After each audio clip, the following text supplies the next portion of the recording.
Hey guys, Dell304 here, and today I'm going to make a laptop collection video. This is going to be one of my first forays into trying to get into the groove of recording my usual stuff. I've been in sort of a rut for the past 4 or 5 months, maybe even more, on my other channel where all I've been recording is cell phones.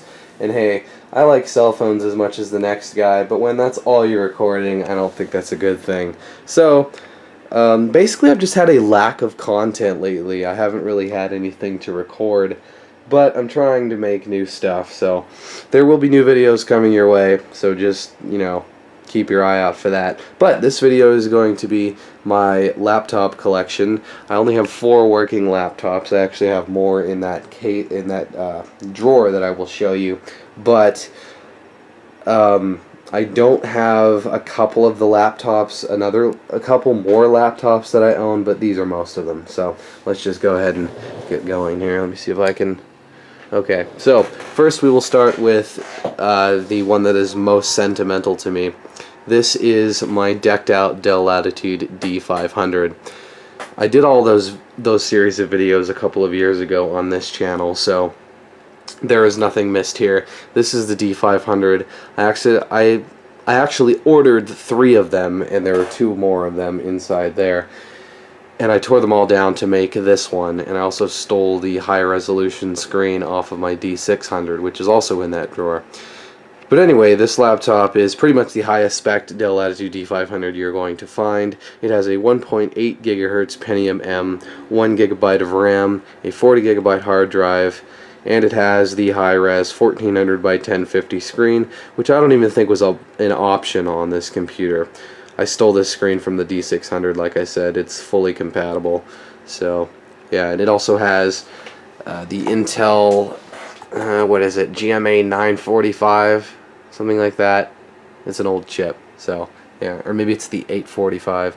I can't remember. It's been so long since I ran this laptop, but it does have Windows XP installed.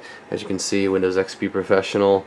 This computer still works pretty flawlessly, and I will never get rid of it as long as I can help it, because this is just this computer has a lot of sentimental value to me, because I got a D500 back in 2010, and that was like, I love the thing, so here it is. Still works perfectly flawlessly to this day. We'll still get on the internet and such. It's just kind of slow these days. It just can't really handle a whole lot in terms of the new internet. The internet was a lot simpler 5 years ago, so just keep that in mind. 5 years ago, this thing was pretty decent if all you wanted to do is get on the internet. Now, not so much. You can't really do much with it. As you can see, I'm just loading a browser, and it's taking a while. So, but it will get on the internet eventually. So, as you can see, I can go, I have the internet here. I'm running Opera because basically that's the only browser that will run decently on here. I also have Firefox installed, but it's kind of slow. Anyway, yeah, that is the D500. It's in pretty good shape, obviously, since I did that whole series on replacing the plastics and such. So, it's a pretty darn good laptop. Moving on, we have the iBook G3 dual USB. I got this from a viewer, actually. I cannot remember. I think his name is Ryan Haley. He is a longtime viewer of me, actually, and I actually used to watch his videos many years ago.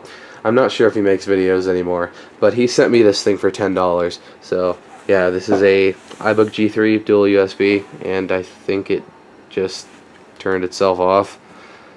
Yeah, this thing's kind of weird. Sometimes it just dies.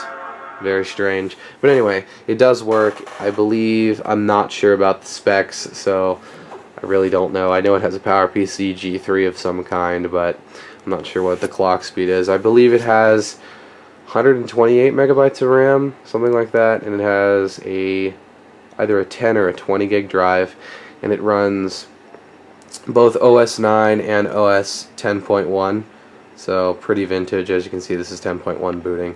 I don't know why it does that. I think it has something to do with the cheap third-party power adapter that I'm using, but I'm not sure.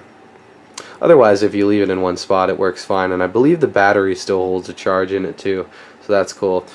And what's funny is that this laptop is actually in really good condition overall. Most of these dual USB G3 iBooks are trashed, but this one is pretty much flawless.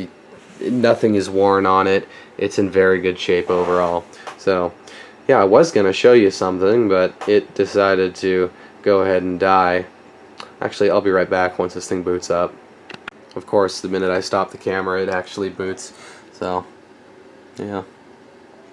macOS 10.1. Still had a lot of OS 9 things left over, and it was kind of interesting. But I guess I'll show it to you once it actually boots here, which should be any minute now. Or year. Or millennium. You know, old computers. Very fun. I'll be back. Okay, we're finally booted here into OS 10, or 10.1. As you can see, Apple was huge on the pinstriping back in the day. Everything is pinstriped in this OS. And the iTunes logo, as you can see, has 3 notes on it, which is kind of interesting. And they also bundled Internet Explorer with the operating system because Apple Safari was not out yet. I believe Safari came out in 2003. But I can go ahead and tell you the specs of this machine now. So yeah, PowerPC G3, 128 megs of RAM. Not sure about the clock speed, but it's probably around 400 to 600 megahertz. And it does have macOS 9 installed, but I'm not going to go into that. So there's the G3 iBook dual USB. Moving on, here is the Dell Inspiron 7500. I did a video about this on my other channel, but some of you probably haven't seen it. I got this computer for free from my dental office. Actually, they just asked me one day, "Hey, do you want a laptop?" And yeah, basically here it is. I believe this has a 500 megahertz Pentium 2. No, Pentium 3. Yeah, okay, I'm getting mixed up. 500 megahertz Pentium 3, I believe. It might even be 6 or 650. I really don't remember, honestly. It has, I believe, 256 megs of RAM. Let me go ahead and double check. So, 1 second here. Yeah, 256 megabytes of RAM, and I believe it has a 20 gigabyte hard drive. Typical Dell 304 not preparing. Okay, it has a 6 gigabyte hard drive. Never mind. So, yeah, that's pretty nice. And it's running Windows 2000 Professional Service Pack 4. Very beefy laptop. This is one of the thickest laptops I own besides that one, which we'll get into in a minute. But it has both a DVD, actually it might just be a CD-ROM drive, and a 3.5-inch floppy. So that's pretty interesting. Status lights, battery. Very chunky laptop, but it's a good runner. This thing is pretty damn tough. So yeah. Very flawed hinge design though. If you ever seen B Bishop PCM's video on that, the hinges, they're very poorly designed on this machine. But it is pretty much a tank. It still runs just fine, obviously. So, yeah. Moving on, the last one here, we have the IBM ThinkPad 380XD. Yep, right there. So, this is also a very chunky laptop. I bought this at a thrift store for, I believe, under $10. I think it was like $5 or $10. So, yeah, it turns out it works just fine. I believe this has, oh boy, somewhere around a 200 megahertz Pentium MMX. So an original Pentium MMX. Actually, it might be close to 90 megahertz or something like that. I should have prepared for this, but it doesn't. I believe it has 32 megabytes of RAM and a 1 gigabyte hard drive. I think. 1 second, let's double check. It's running Windows 98 2nd edition. So, yeah, there you go. Intel Pentium, 32 megabytes of RAM. So, there you go. And I believe the hard drive is 1 gigabyte. Let's double check. Oh, it's a 12 gigabyte hard drive. Okay, well, that's nice. Yeah, basically, there you go. And the funny thing is these computers were made within 2 years of each other. So this was made like 99, that was made in 97, and there's this very stark difference between the two. But yeah, there you go. So those are my 4 laptops that function. I'll go ahead and quickly show you the laptops that don't. So I have, you know, a bunch of computer parts and such in here, but I have one Dell Latitude D500. This one functions, but it has a finicky chipset, so Basically, the USB and the system clock likes to mess up sometimes. I'm not sure why. But this one, oh wait, no, this is the D600. Never mind. Where is the D500? That's the D500. We'll start with that one since I already started going into the story about it. Nope, that's not it. It's the other one. So this one. This is the one. So this is my spare D500. This one works flawlessly actually, but like I said, it has that Northbridge / chipset issue where the USB likes to go out and the system clock likes to reset itself. Otherwise, it totally works. It just doesn't have a hard drive because I don't have any spare IDE hard drives, and they're getting increasingly more difficult to find. But this laptop does work. I just need a drive for it.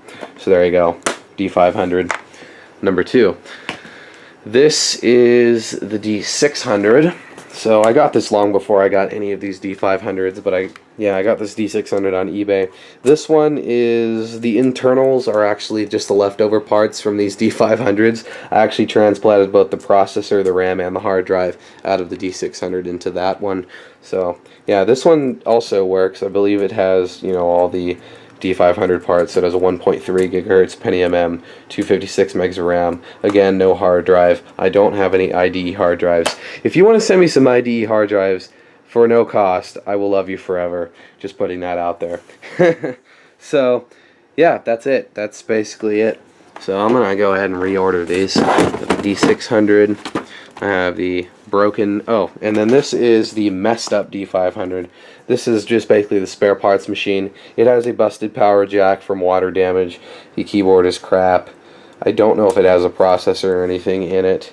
And this has the spare battery, I believe is junk. Basically this is D500 number 3 that's full of just the worst parts.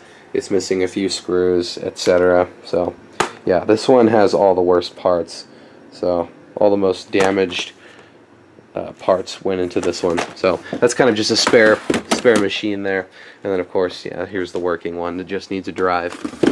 So yeah, that is basically it. I hope this video was long enough for you. So there is my complete laptop collection. So thank you guys for watching this video. Actually, wait a second, hold on. There are actually 3 other laptops that aren't in this video that are at my other house. One of them is a compact Presario C700. I've done videos of that computer on this channel before. I have the Dell Inspiron 8100, I believe, with a dead drive.